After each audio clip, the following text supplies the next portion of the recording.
What if the stories about Harry Potter and Hogwarts are part of a bigger system or conspiracy where the books and movies are being pushed to get generations used to and prepared for or primed for social engineering and social control?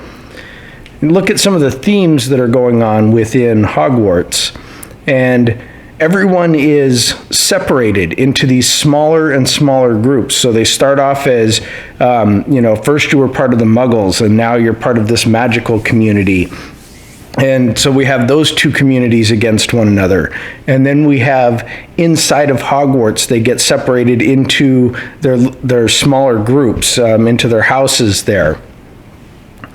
And so that creates a separation, an us against them feeling, much like we see in the world today, where people are being separated into smaller and smaller groups so that they feel like everyone is against them and they feel like they are against everyone. Same thing going on in Hogwarts there. They have somewhat of a social credit system there in Hogwarts, where, you hear throughout the movies, they say, 20 points from Gryffindor and so on. And so this is forcing people within those groups to manage each other, to get each other to comply so that they don't lose points. So they are not only fighting with all of these other groups, now they're controlling one another within their own groups, and they're forcing compliance for the people in their groups as well.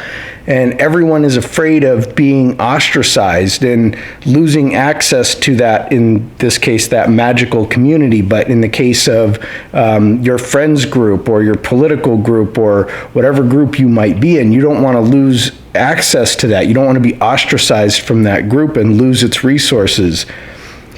And if you do comply, if you are a good little wizard or whatever, then you get all of the powers that come along with being part of that group, being a good citizen, so to speak.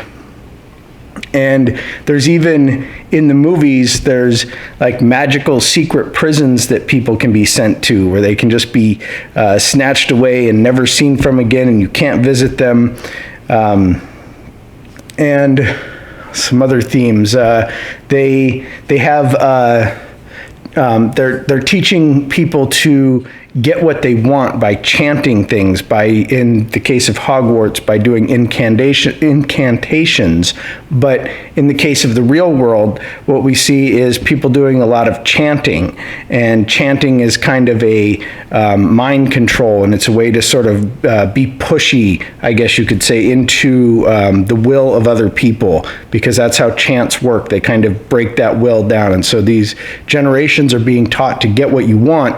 It's not so much about doing the work, it's about how much can I complain about it, how much can I chant about it, how can I push people to do what I want them to do, which is one of the themes that we see in Hogwarts, of course. And then all of the pictures on the walls in Hogwarts are moving pictures. They're people the people in the pictures are somewhat alive, as if they're watching you. They can see what you're doing. They're keeping tabs on you, and it's not just here and there. It's like we have in a lot of communities and cities now, we have cameras everywhere, and that's what you see in Hogwarts. You see all of these pictures that are looking back at you and watching you and keeping an eye on you and making sure that you comply, that you follow all those rules so that you can keep your access to the magical powers. Let me know what you guys think. I'd love to hear if you have any more ways any other ways within Hogwarts and Harry Potter that you can see this sort of thing happening, any comparisons that you have to the normal world. If you think I'm absolutely insane for making this video, possibly. I was just having fun. Anyways, go ahead and hit like and share the video. Have a great day.